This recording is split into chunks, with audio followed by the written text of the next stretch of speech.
Yes, and welcome back. It's another episode of the Hardwork Project podcast. I'm your host, Jay Skies, and today I'm lucky enough to be joined by two very special guests. On my right hand side here, I've got my guy from 12 Sports Media Football Agency, MK Goods. He's a fellow intermediary and colleague. And to my left, I've got none other than sporting icon, hood legend, musical don. You get me? I like the way you done that. Yeah? You get me? Medy Elito, aka Donny, you know? So I'd like to say thank you guys for joining me today. No, thank you for having us. And really, we're just here to talk football. Obviously, this is the Hard Work Project, so I think we really like to look into what it takes to become a pro athlete and all of the things that come around and go around becoming a pro athlete. Like you say, I've got MK Goods here, who's a sporting agent, because I know that they have a role in football and stuff. So just try to get the opinions, player, agent, myself in the middle. Hopefully it's a good conversation. So I think to start first, can you just tell us a little bit about, where you grew up and how you got into football, and then we'll take it from there. Yeah, obviously, like you said, I'm Medy. I grew up in Canning Town. That's in East London. How I started playing football was just with my older brothers, and as you know, MK Goodness was around them times. You know, we grew up in the same area, and I just used to go play football with them when I was younger.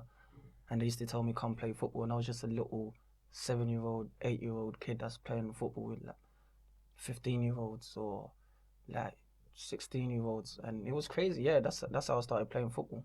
That's how I really started playing football. Yeah, that's quite mad actually, because I think a lot of it is from parents taking their kids to academies or taking their kids to training from young and them getting. But you literally, were just we're playing in the hood, playing in the street.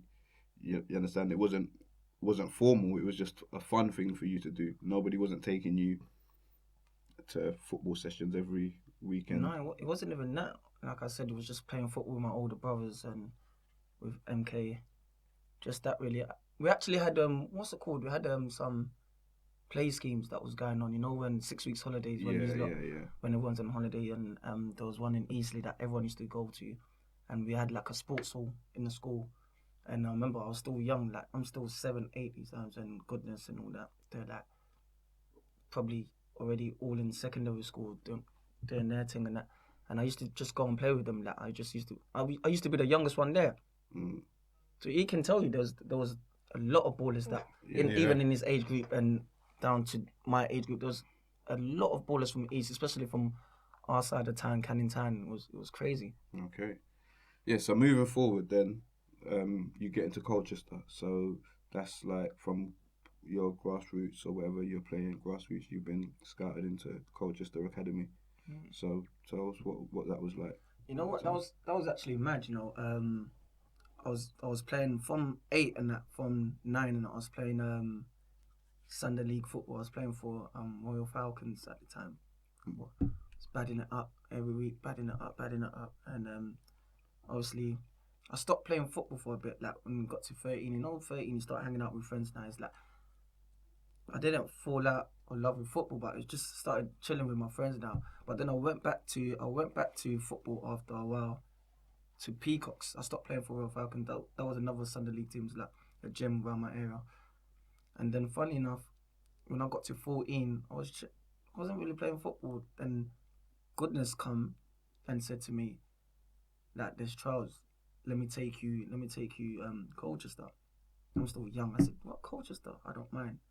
So So Goodness, you was an agent from them time there, You was on this. So how old were you when you were trying to get him to Colchester and trying to take him? 17. 17. Yeah. Yeah. Remember, you wanted Patrick to take your QPR, Yeah, but it's taking too long. Yeah, it was taking long. So Yeah. I just made a phone call. Adrian, innit? Webster. Okay. Was it Webster? Yeah, innit? Adrian Webster. Yeah, it's mad. It was mad how it happened. He said come, and I remember goodness telling me and my mum and that. Boom. Who did we go with? Me, you, and Fabs. Yeah, me and my brother. So he said we're going training. I said yeah. So I remember back in the days I used to think Colchester was way out. I thought it was countryside. But now when you look at it, it's only like 45 an hour away. So we're there now. After my first training session, I think he spoke to Adrian Webster. I remember it like yesterday. Spoke to Goodness saying, "There's no waiting around." Because remember they were saying about a couple of weeks trials or something. Yeah, usually they used to give 6 week trials. Yeah. Yeah. Oh, he said to Goodness before I even finished training. He said, "You come to the glass house." I remember back in the days he was at the university, innit? Yeah. He said, "Come to the glass house." He said, "Oh, there's no waiting." He said, "We're signing right now." Wow. Wow. So then from there, you're what, 13, 14? 14, yeah. 13, 14. We've got Agent Goodness here, do you understand, doing what he can do to help you get in. But now, so the next few years you spend training with them and work with them. So take us in, because for me, you like, people always look at, you have now, even now you've got your Phil Fodens or your Jadon Sancho's, your Wayne Rooney's back then, who they break into football at a young age. They're starting playing by 16, 17, but that's not a common thing. No, it's not. It's only really a handful of players that really do that or make that thing. So you breaking in and playing first team football at 17, what was that experience like, and how do you think you got to play the first team? It was what were you mad. doing right? I'm not just gonna cap because we're on here. First of all, I like to thank Goodness for because the opportunity he gave man to take me there. But me playing football at 17, I don't know. I'm still young, so it wasn't even on my mind like that. I'm just thinking I've made my whatever. I'm playing. I'm with the first team. It's just mad. It's like you say it. Not many people. I remember when I was 15. Goodness. I was already playing FA Youth Cup. That's even rare sometimes. People are doing it now, but back in the days, it was rare. Like I was 15, already playing FA Youth Cup, playing against Crystal Palace and all them things. So I was already training with the first team before the youth team players who was already had their scholars. So it was kind of mad, but I'm enjoying football. I'm still young. I'm not even taking that in now. Like I'll take it in now because I'm thinking, wow, done the madness. Did you sign a pro contract before you made your debut? Or were you still on schoolboy forms? I signed my pro when I made made my debut. Yeah, I signed my pro, but it was mad because like I said, I was doing all these playing FA Youth Cup and all these things, and one day after training, like I'm still on my scholar. Yeah. I turned 17. I'm still on my scholar. I'm chilling now after training. Joe Dunn goes to me. Congrats and that. Obviously they want to give you a pro and that in front of the whole team and that the youth team, and he says you've been called up to England. But I'm here thinking we're talking rubbish and England. Like, I'm no disrespect, but Colchester. Yeah. But I was doing a mad thing though, every day training, games, madness. I was hearing things, but I was thinking, nah, you're lying. Then my mum called me after training. I went home because I was in digs. I went home. Mum said the letters come through. That you've been picked for England. So, like, what was that like for your mum, like, getting that call? Could she understand the full gravity of, like, you getting called up to play for England? And my mum, my parents didn't really understand about the whole football thing. Like, they knew, like, when I was in digs, they knew that I was out there playing football. But I think they clocked when they see the letter for England come through. Okay. It's like, okay, wow. My son's really doing something now. So yeah, she was like, wow, the letters come. Said you're going Portugal for the tournament. Yeah, Algarve. Yeah, that Algarve tournament. Yeah. So big tournament that is still. Yeah, I'm like, wow. So, no, Mum, you sure? Then Joe's pulled me in after the next day and showed me the letter. He's got the letter. He said, I'll be coming out there with your brother. So respect to Joe Dunn, like he's been so influential in my career as well, my youth team manager. So he said, normally you don't have to come out now. Yeah, Listen, yeah. I'm gonna fly out there with your brother, and so I done my thing. I played 2 games there, done my thing, and you know, as a youngster, you're thinking, "No, that's the end of it." So yeah, now I signed my pro. Everything's moving. I'm training the first team. Everything's happening. Again, you've been called up for the under-17s World Cup. I said, nah, this one. I said, this one. I said, nah, this one. I said, this one's fake. I said, this one's got to be fake. Again, no. My mum had the letter. She phoned me, and again, my youth team manager showed me. And that's when I knew, like, it could be something now. It could be something proper now. Yeah. Yeah, and I guess, obviously, your parents jumped on and supported you, like you say, but how... Like you said, before that, so you've gone into digs and stuff like that, but your parents didn't really, or it's only until you got the England call up that they've understood the gravity of what you were doing at the time. But, like, what... So, okay, so we know Goodness was there, but who else, like, kind of played a role, or, you know, like, who was there to kind of, like, guide you in those times and kind of... You know what? When my mum... Obviously, like I said, my mum, I've said in other podcasts, my mum was working at the time, and it's kind of, you know, for African parents, it's kind of hard for you to get up, and I know it's to support your son, but they've got other things going on as well. You get me? I think that, again, we gotta give our parents all the love and the respect and the flowers that they deserve, because they're doing this thing. Oftentimes, they're the first generation. I know my parents were the first generation in this country. They didn't. My dad went to university here, but he came here from Africa as a student. So it's like the first generation of people here. So they're dealing with a lot of different things that they probably not understanding. Do you understand? First off, and then not only that, you got siblings, you got brothers. They have to look after all of you, not just one of you. Do you understand what I'm saying? And then, I suppose, football then probably looks like a pipe dream. You understand what I'm trying to say to you? But as long as you're happy, you're not getting into no trouble, they kind of... No, like I said, my mum supported me. Like I said, I had brothers, I had sisters, and she had to look after them too. But at the time, well, she done so much. Like, she was giving me money just to catch trains, and them train tickets back in the days when I'm 15, going to Colchester by myself, or 16 when I'm going to Colchester straight after school by myself. People look at it and say, yeah, £30, £25, yeah, but twice a week and a Saturday, it's a lot of money. It adds up, and she done the best she could. And well, my brother, like, Goodness was there, but my brother, I respect my brother Fab, because when I couldn't get to training, he was the one looking for cars, or just getting cars, hustling to borrow that car or borrow this car for him to take me training. So I rate that highly. If it wasn't for him, like, I don't know, like, well, if I would have got a pro. And not just him and Goodness as well. And I always say in my other podcast, just there's a guy, my friend, and there's 2 of them, Sam Corcoran and Anthony Wordsworth. Sammy boy.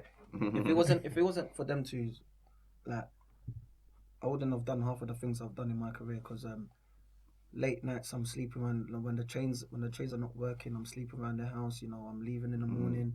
Their parents used to take me training and to games as well. They've done so much for me, and like, I owe it to them as well, because they've done so much for me as well. Yeah. And like, it's important. Like, you need. There's no one man, no one player's at Ireland, in it. You have to have support network and, you know, good people around you. So it's good that you give them a shout out and, you know, say thank you for the stuff that you've done. So, Goodness, let's just come back to you, because you've been a bit quiet. I can't let you off the hook. So, what did you see in him as a youngster that made you want to take him and, you know, try and get him shown to the world, or take him to trials and stuff? See, Medy was hard from a young age. When he was playing with us, he's just twisting up big man's. You know what I'm saying? So I was thinking, like, why is this boy being scouted here? Like, that's where it goes back to Colchester. Remember your first game against West Ham? Oh yeah, I even forgot about that one. That was his first game. And he's won 5-4. You scored all 5 goals, isn't it? I scored 3. Yeah. And straight after, West Ham, they're like, who's this boy? We want him. But he's been living Yeah, on your doorstep. On your doorstep for the past 15 years. You get what I'm saying? And it was too late. Already signed for Colchester. Yeah. So how did you get the Colchester link? Or what were you doing? Because obviously, I know what I was doing at 17. We knew each other them times there anyway. But I'm saying like, my mind was far from that. I was there. I was at Colchester for like a year because my older cousin took me there as well. Lomano Loa. Okay. When he was there, and then of course Newcastle bought him, and then he took me there. Okay. And after, so I had a good relationship with them. Okay, so you was playing as well, basically. Yeah. Okay. So I was like, you know what? Let's make the call, man. I called Adrian. He said, bring him. And you got him in. Yeah. Okay. So from like, you know, making your now let's talk about digs, because you say that obviously you went into digs. So what's that experience like, living in digs? I hated it. You know what? I hated it, but you know who got me through it the first 6 months a year? George Alacobi. Yeah, okay. Because I was staying with George. George was at Colchester at the time as well, and living with Big George was funny, man. Too funny, hilarious. Like, he got me through it, like, and he just used to tell me, you know, anyone who knows George, proper professional. He lives right. He does everything right. He's built like a tank. Just I used to watch him, how he trains, how he goes about his business. And yeah, man, like he molded me in a way, basically just getting ready to come into that first team too, kind of thing. So when he was there, was he in the first team? Yeah, already? He was in the first team already. George was in the first team already, but you know he was always on our bench and that. Until there was one season, I remember I was in a youth. I was 16. That's when I was going into Scholar. There's one season, George come back. He come back a beast. Yeah. Like everyone couldn't believe it. They said, "No, this is a new George." Gaffer had no choice. He had to play George. Yeah. And then the rest is history. You know where he went from there. Yeah. So that obviously would have helped you then, being in digs. Obviously having an older pro or someone to kind of ease you into the game and kind of let you know what you're in for. Show you how to be a pro. Be a pro and how to go about the life. Because at the same time, George was like, for me to have someone like that, someone like, I'm not just saying it because he's black, but he's like an older brother. Yeah. He's there. Role model. Yeah, he's living in digs, so I can only follow his footsteps. Yeah. And he's leading by example, so I'm just following what I see is a pro there, and I want to become that pro. So he just, like I said, he was the one that molded me and getting me ready to come into that environment. So you say, like, because my thing with digs is now I've got reservations about digs. You know what I mean? Because I feel that sometimes they're putting you. It's good. There's good aspects of it. Do you understand? Because not all of us have, not everybody has a stable, steady home. Do you understand what I'm trying to say to you? But I don't necessarily believe that they're the right people to judge that. I believe that being in digs can obviously help you because you're closer to the training ground, you're this, that, and the other. But then obviously there comes that disconnect with home life and family life. Yeah, of course. Do you understand? And cultural connection. Then oftentimes they're not going to put you with somebody that has or understands the kind of background that you come from. And I feel that. And sorry to cut you off there, Josh. And that's the thing though.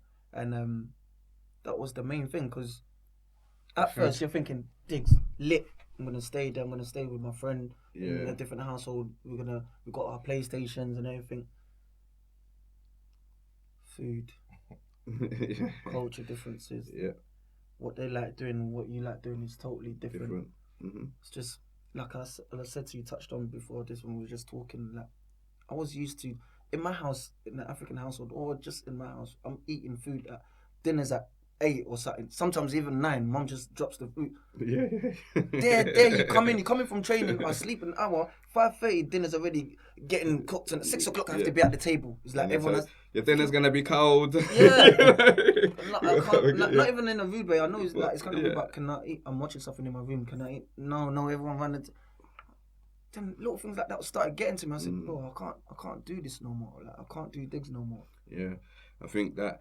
Yeah, so and I think that can affect it affects kids for a number of reasons. I think, firstly, obviously, I think the club's first priority should be, at the end of the day, if you're in digs, they're paying for you to be in digs. They're paying this family. So I think the first priority should be to make sure the family has that money so they can provide. You can do digs at home with your family if they give you the same money that they give the digs people. I feel certain times. You understand? So I don't like that for that. Two, I think obviously we've all been kids. Even me, I left home when I was 18, 19, and it's like, well, I'm out of home. It's party time. Do you get what I'm trying to say to you? Everything I couldn't do at home, I'm doing now. Do you understand what I'm trying to say to you? Like, it's easier to be influenced by people outside and this, that, and the other. So I feel that when you're trying to make that step over to a pro, I think that you thrive more being around your family, your people, what you know. Not changing things too much. At the end of the day, we all have to grow up and become adults and become men and fly the coop and that. But 100%. I think at that period of time now, I think sometimes they just want to be, parents need to keep their kids real close to, and even if they're in digs, then have a relationship with the digs family. Do you understand what I'm trying to say to you? Know what's going on there, know how they eat, like how they're living. Yeah, how they're living. Do you understand what I'm trying to say to you? Like, and really just have a relationship with them. I don't think you can just. And sorry again, not to cut you off. Like I was touching on before, it's not no one's fault. It's just that the relationship I have with my family will be over the phone, and like I said, it would have been nice for them one weekend to know that I'm staying up there after my game. Come watch my game on a Saturday when I'm in the youth team, and then just stay for a couple hours. Then go home. But it's not no one's fault. Like I said, but I would have loved that. But I know the relationship I got with my family, phone calls or just spending half an hour on the phone talking to everyone would have been alright for me. But it would have been better if I would have seen them come to the game and stay for 5 hours in Colchester. It's an extra buzz. It's an extra pickup, and like football's a lonely. It's a lonely sport, innit? Because you're out there on the pitch, or you didn't get picked, or there's different emotions that go on. You know what I mean? Injuries and stuff. So support network is vital. So yeah, just to get onto parents, brothers, cousins, sisters, be like goodness. You understand, if you know that your nephew, son, sister, brother is involved in anything, you understand, just try and support them. Like, we have to support the young ones and just try and be there for them, because the extra lift they get from seeing you, from being there, is, can take them a lot further. Because I have this conversation as well, and you might be able to add to this as well, because I think that, you see, there's a lot of players that have all of this ability and have all of these traits to go on and beat the world. You understand? And I feel that you had that as well. You have that as well. You understand? You get me? But at what like some of these players, I think it's their attitude, hard work, is things, non-football related reasons that can often stop you from getting to that goal or getting to that target. But I don't think that's you. I don't think it's lack of ability. I don't think it's lack of effort. Do you understand what I'm trying to say to you? But I do believe that maybe throughout, especially when you're at that age, you had some obstacles, because I know that United came in for you and stuff like that. So what happened there that probably didn't let that didn't let that go through? For me, is someone, I didn't have a good agent at the time, someone who was going to represent me properly in a way that they should. Like, in your best interest? In my best interest, yeah, because if it was for my best interest, that move would have been done. Yeah. Done. We would have probably been sitting here talking about a whole different thing right now. But like, everything happens for a reason. Like, just money, greed. Greed gets in the way. Gets in the way. It's like, how do you know that if that move wouldn't happen, that you wasn't gonna make extra money off the next move or something crazy like that? Yeah. I mean, but it happens, and that's the game sometimes. It's that, but like you know, like the questions that I have, you know, around it is like, so obviously there would have been, you've broken into first team at 17, you've gone England, you've gone. I imagine there would have been a lot of clamour, and even maybe you can answer it there. Even as his friend, maybe your phone would have been ringing a lot of people asking questions. And how did you guys discern, like, okay, like, who is it?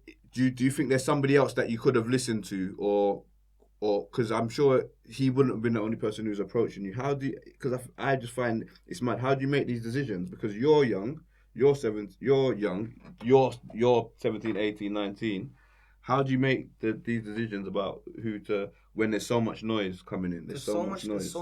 There's so much noise, yeah, coming in.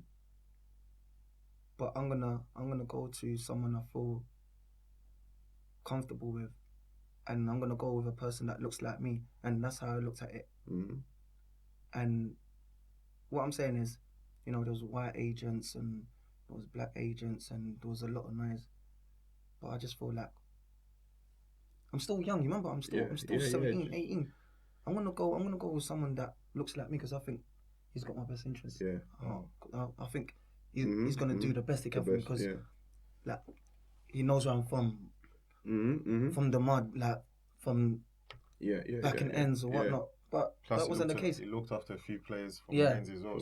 So you thought he knows what he's. Yeah. That's the person that, let's be real, when you're young, not now, because everyone, it's like bare family members and everyone's so in kids' football nowadays. Everyone knows what's going on. But at the time, you're gonna gravitate to the person you think that that can get you, that understands you.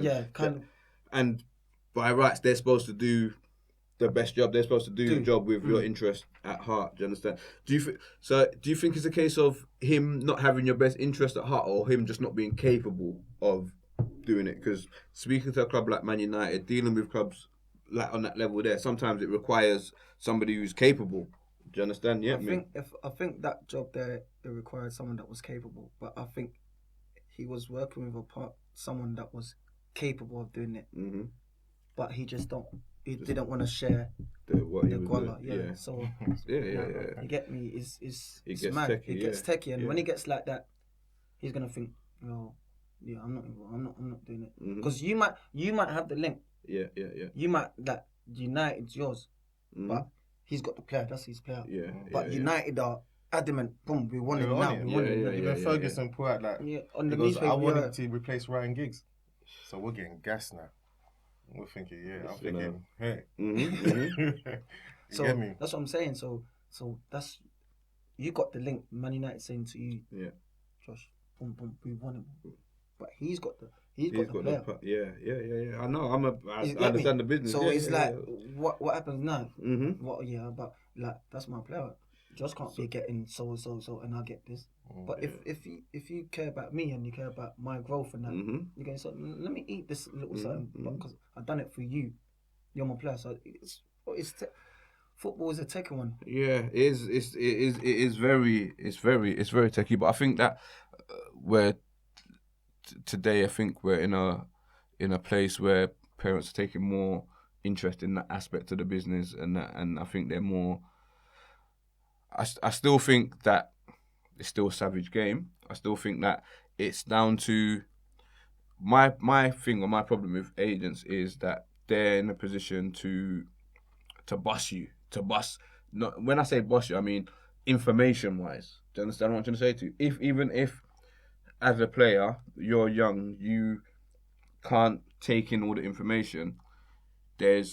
Should be somebody there, parent, friend, whatever, do you understand, who they can bust, who they can say, well, on the real though, like, this is how, like, this is what you man should be doing, this is what you should be getting, do you understand, this is how it should be, do you understand what I'm trying to say to you, like, I'm working in those interests so that, you get me, you can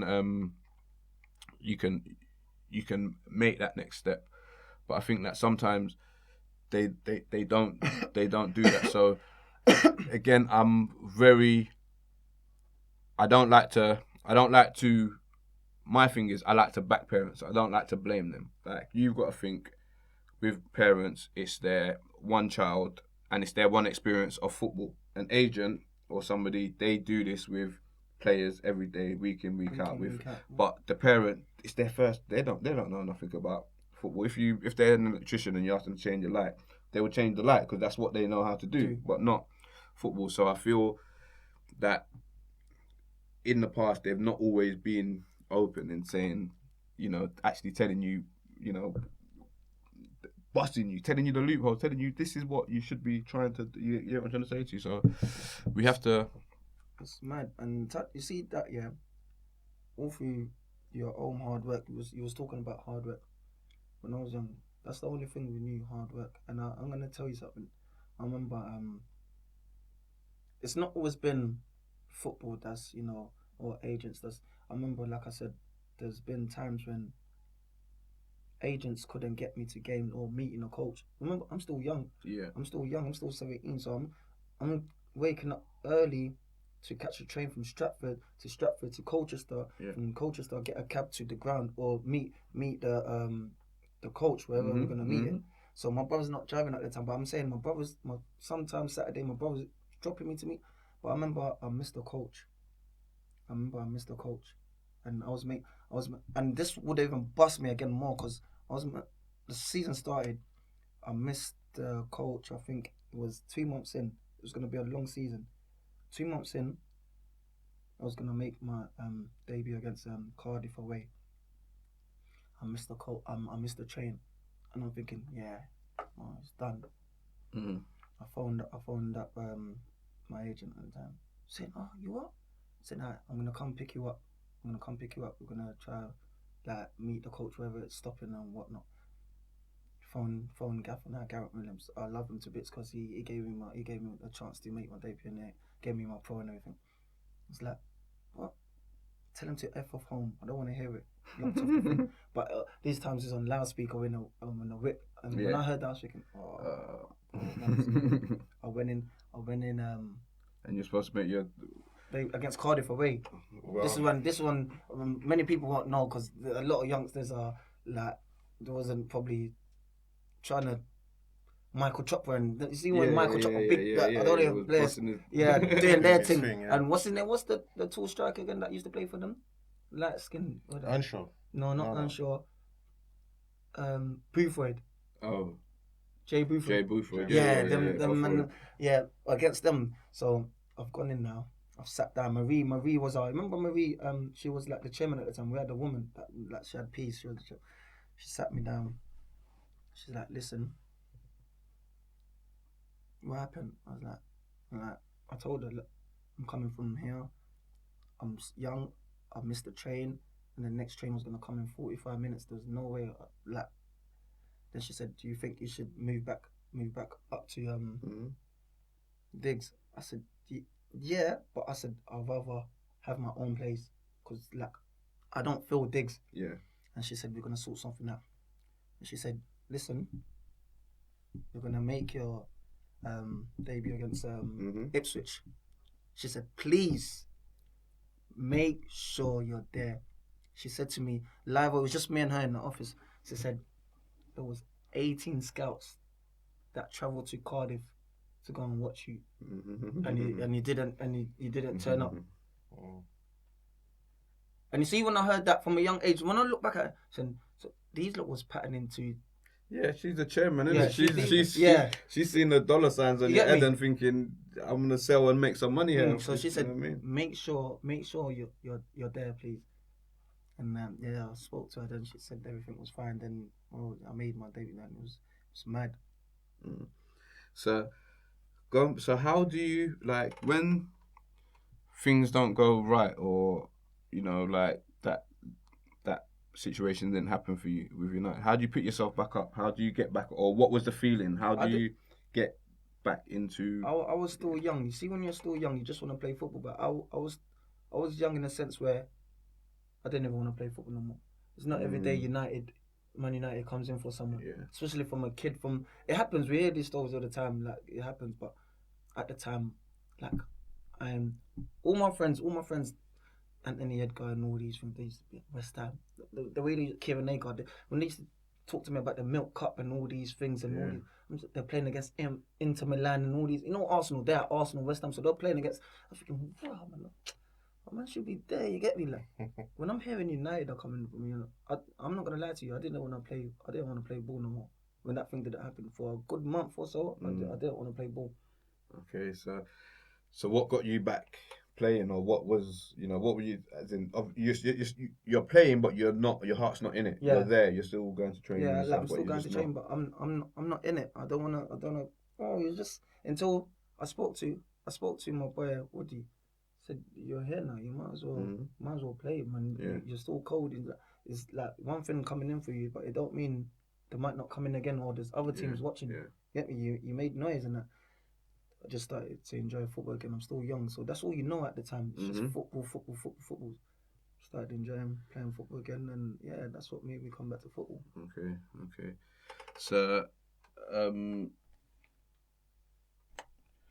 yeah. So, like, I think, how do you So you got back into playing, found your love for it again, and then obviously, like, I think you've had an exemplary career of football. Do you understand what I'm trying to say to you? You've played professional.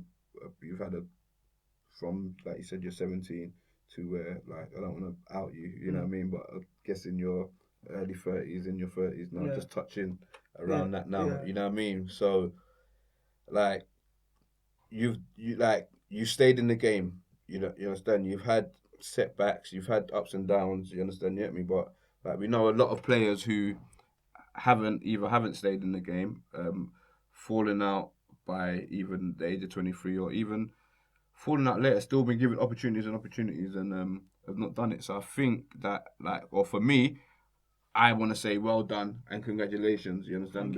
And that you deserve your respect and your flowers. Do you understand? Because we're coming from where we come from, and the type of environments and the type of people that we would have went to school with, knocked around with, played football with in the cage and whatever. Like, you're a success story. You're something to aspire to. Do you understand? You get me? For all of us. So I just want to say, well done and congratulations. You know what I mean? It's not a fast. You might not be the global name, global brand football name. Do you understand what I'm trying to say to you? Yeah. But you held a job down. You understand what I'm trying to say to you? You know what I'm trying to say to you? A proper job down. Like, do you understand what I'm trying to say to you? A proper job down. You understand? You get me? And played at a proper level. Do you understand what I'm trying to say to you? So it cannot be underestimated. And like you said, it was a lot of hard work. It was a lot of hard work, man. Those times pre-seasons, I was never gonna make it. Pre-seasons tough and all these, but you know what? Like you said, where we've come from, we've done. I look back and say, well, I've done well. Like you said, like, it's not that I've played Champions League and my name's up there with the names of the names, but coming from where we come from, my thing was now. Youngsters are coming through, like they're DM me saying, "Oh, what do you think about this? How do I go about this?" And I like that because I'm thinking these lot, that the big clubs like Manchester United, Manchester City, and all these youngsters that are coming up, but they're speaking to me, they're DMing me saying that, "How do I go about this? How do I get over this?" And I'm talking to them, and it makes me feel good that people like that can come. There's so many people that can give back. There's so many people that they can go to. Like, look at the people they got Kevin De Bruyne and all these people. Like, they're probably talking to them, but to come to talk to me as well. Like, it just shows that, bro.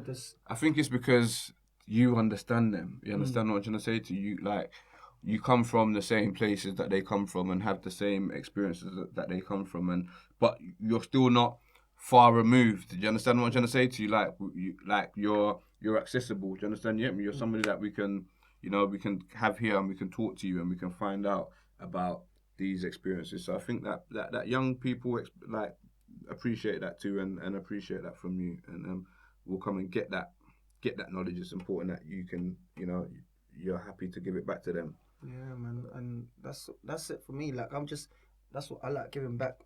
If there's anything I've been through, and someone else is going through, a younger player or a player that I told them, do it this way because I've done it this way and it didn't work out. But each their own, if they want to do it that way. But at least I'm giving you knowledge. I'm giving you something that you can think, you know what, maybe it's right. Let me go about it this way instead of going about it that way. I had a couple of things that I wanted to say to ask you as well. So I've got this thing that I say to young people, people over 18, and it's just to get that cleared up in it. But I always say to them, don't do what do I say? I say don't do anything that I wouldn't do, but don't do anything I would do either. And if you do, use protection.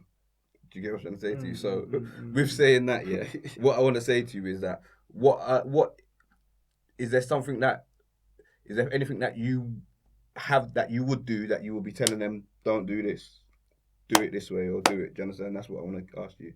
Anything that you have done or that might be a mistake for a younger player to go and do. You know what I mean? Or they shouldn't be doing, or they should. I just back yourself, and back your ability, and whatever you're gonna go and talk to the gaffer about or coach about, make sure you back it up with something that the coach will look at you and say, you know what, fair play, he's not wrong here. Don't go and just talking when you ain't got nothing to back it up with. Yeah. And that don't just mean playing. That goes back to, you know, I was talking to you about when I went on loan, and I got told to go on loan. We was in League One at the time, Colchester, and I got told to go on loan to Cheltenham. I wasn't playing, I was in and out. I said, you know what, Cheltenham, let me go. I done my thing, played best player week in, week out. I scored 5-6 goals. Come back, end of the season, enjoyed myself. Come back in League One. Dagenham come into the league and that. We played Dagenham, the drew 1-1. Dagenham battered us. But Dagenham wanted me on loan.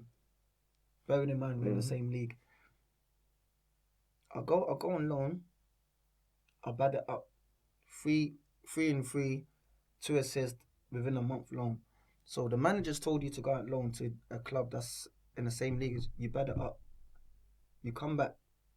That means for anyone that does that, that means you're ready to play now. You've just proven that you can bad it up in that league. You scored 3 goals, 2 assists. Like, no one can tell you nothing. Go back now. I'm talking to him. He tells me, you know what? Yeah, you're back. Yeah, I've seen what you've been doing. Then go back on loan to Cheltenham.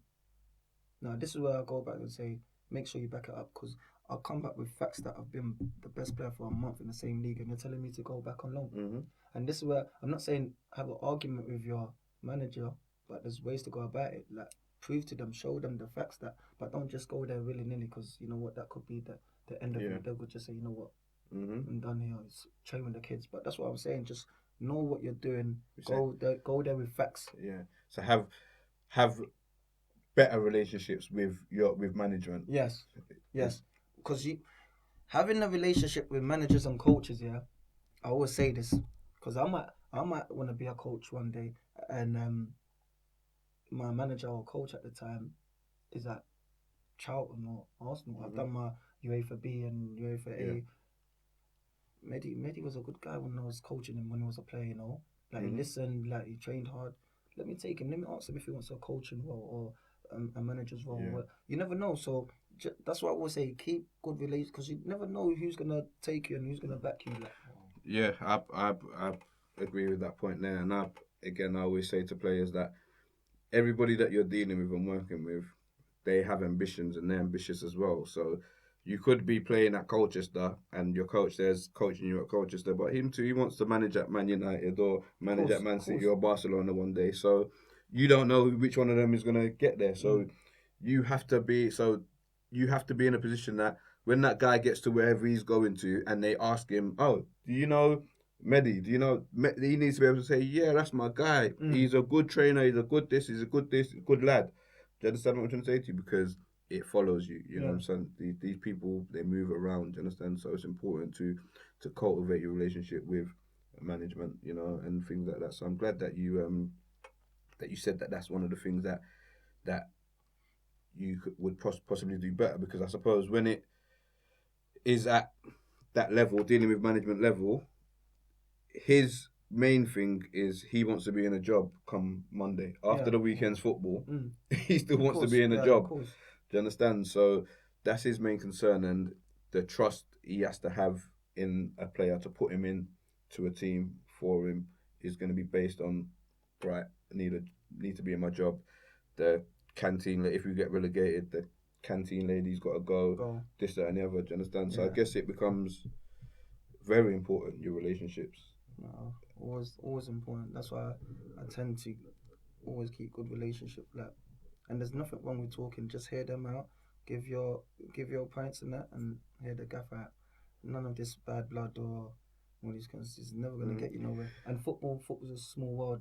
If I'm playing for MK, and I've been such a bad egg in MK saying I'm not playing games, and I start kicking the balls about it.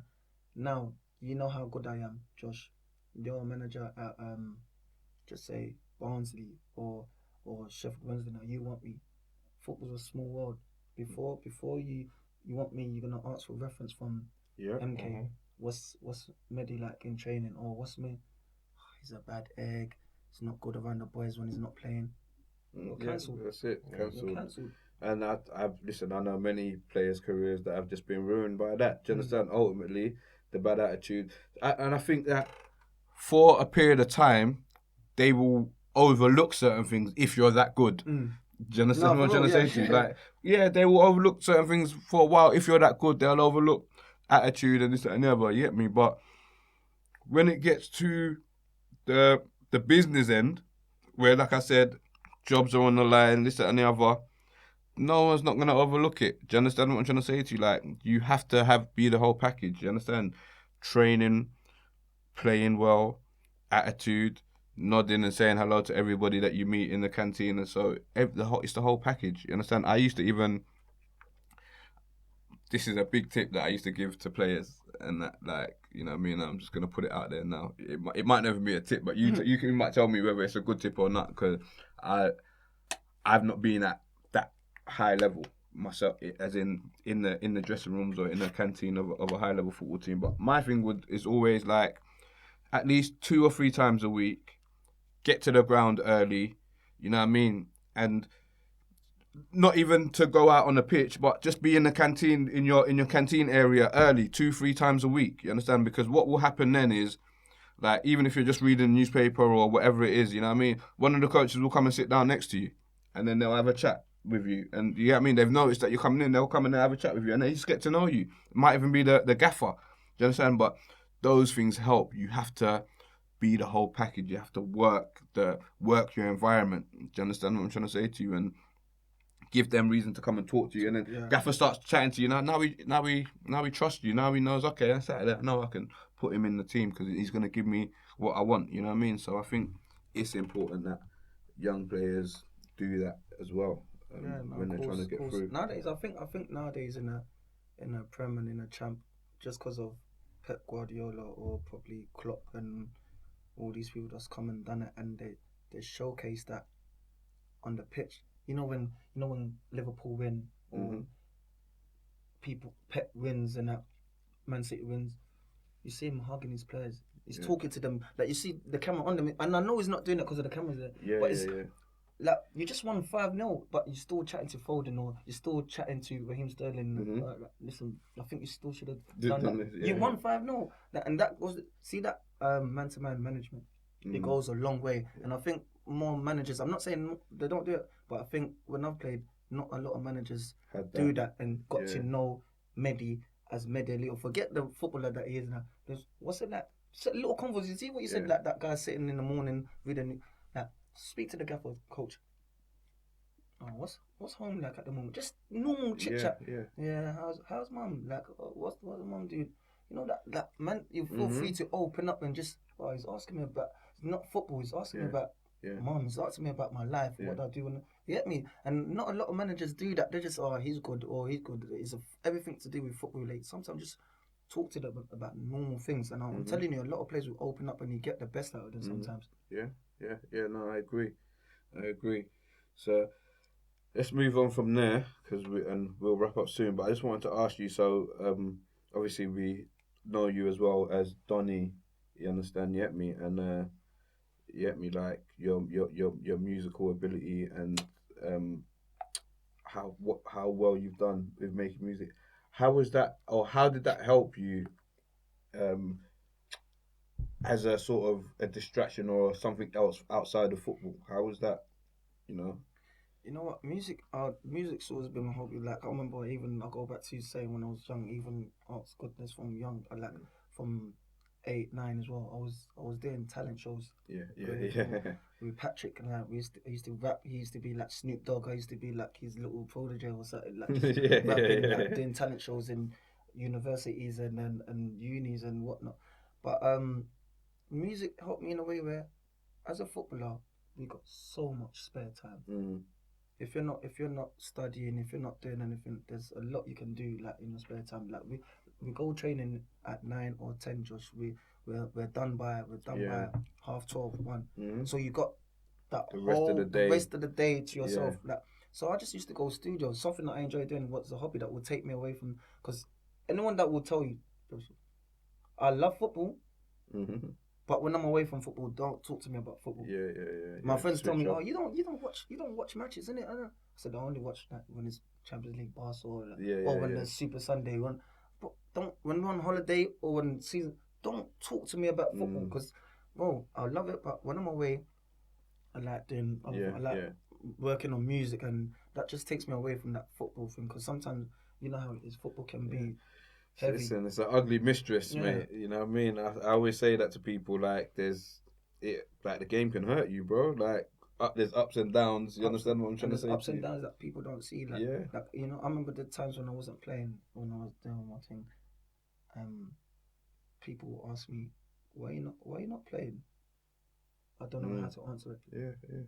I'm doing. They don't know that I'm training every day. I'm going in the gym. I'm doing everything.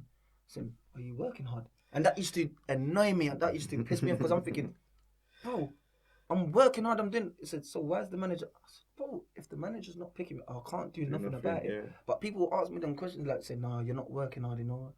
That used to annoy me. I think people will always boil it down to that, but like, there's 11 players, there's a team. You get what I'm trying to say to you? Like, it's gaffers have the styles that they want to play or who they want to play. So I guess it's different. It must be hard dealing with that, like days when you're not in a team or you're not picked or you're not. How do you deal with that? What's the advice to younger players coming through? Like you said, like my advice when you're not getting picked, just read a book, do something you like doing away from football, even if it's just golfing or anything. Just after football, just do something that you enjoy, because it's hard to get over certain things, but if you got another hobby or something like doing, just do it. I'm telling you, it helps. It helps so much. Like music helped me so much. Like, as in sense, when I come away from football, when I'm focused, I'm at my happiest. Like, I'm laughing, I'm making songs, and I'm listening to all these things. And then I go back to football the next day. I'm ready for the next day. Like, it just makes me happy. Like, just do something you enjoy doing, because, like I said, football, bro, sometimes it can be heavy on the shoulders. Yeah, I get that still. I find that. You got anything you wanna put your boy on the spot and ask him any awkward questions? You get me? Like I said, football is just, certain players when they get released by a club, they think it's the end of it. Yeah, but it's not. You might not be this manager's cup of tea, but the next gaffer. You know what I'm saying? And I suppose it messes with your mental health. It's a big thing in football now. Of course. So it's really important to have releases or have ways of dealing with disappointment. Another one of the tips that I like to give to players and like to give to young people that I'm working with is that, like, always try to stay here. You know what I mean? When things are going well, don't get too high and excited. When things are going bad, don't get too down. Do you understand what I'm trying to say to you? Always just maintain that level of, okay, it's going well now and we're going to keep going, but don't get carried away with it. And don't get sad when don't get down when things are don't get too down when things are not going your way, because things change. It's mad though, just like ask any of my friends, and I'm like that, like, even though it don't get to me, but people say, Medy, when you wasn't playing for time and that, and everyone in the team knew you should be playing, saying, how do you still come into training, vibe, professionalism, laughing, joking? Like, you think Medy's playing every week, but there was a month when I wasn't playing. People said, you keep like joking and bantering in the change room? And because they say if that was me, I couldn't do it. Yeah. I said, bro, that's just me. That's the person I am. Like you said, never get too high with success and never get too low with failure. Like, bro, keep the balance, and that's just me. I don't let things get to me because the minute you let something get to you, bro, you're done. You spiral. Yeah, you spiral. You know what I mean? Yeah. Listen, I know firsthand. You know what I mean? Like players when they don't get picked, and like players that I've been working with, and they think they're not in the team. I know that this evening I'm going to spend with them is just going to be. They're just going to be moaning to me the whole day, the whole even whatever. They're just going to be on me. Oh, don't pick me. Oh, don't. And it is life, innit? All you can say to them is, keep working. Keep working. But like you said, you're working. You're doing everything you're doing, and certain times it's still not. You know what I mean? So it gets like that. It gets like that. But I think you just got to be a strong person and keep going. Things do turn around, and you know what I mean, and happen in phases and stuff. So yeah. Again, back to you, Gooders. Me.